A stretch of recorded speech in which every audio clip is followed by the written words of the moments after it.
emplazamiento de la escolta del centro educativo, nivel primaria y secundaria.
Teníamos mucho que hablar con relación al Día de la Bandera, que fue el 7 de junio, fecha en que se celebra el acto heroico de nuestro héroe máximo, como fue Francisco Bolognesi Cervantes.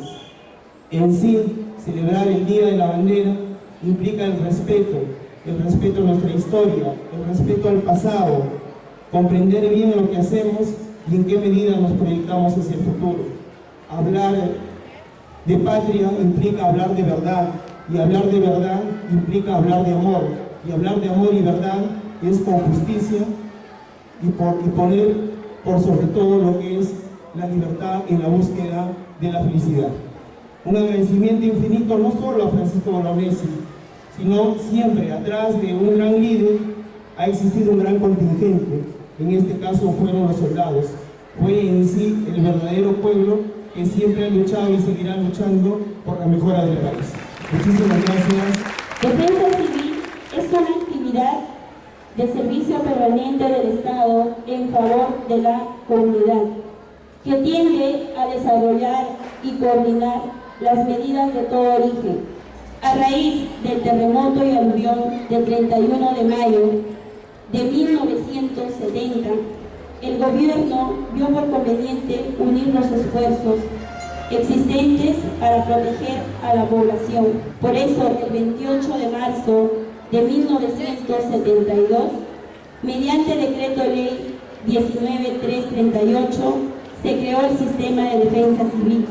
Como parte de la sociedad, estamos todos compenetrados, comprometidos, obligados a participar mancomunadamente con la finalidad de prevenir mayores y lamentables consecuencias en aras de defender la vida humana, recordando en consecuencia que defensa civil somos todos, y como tal todos estamos obligados a colaborar con los brigadistas que van a tener su función especial y laboriosa.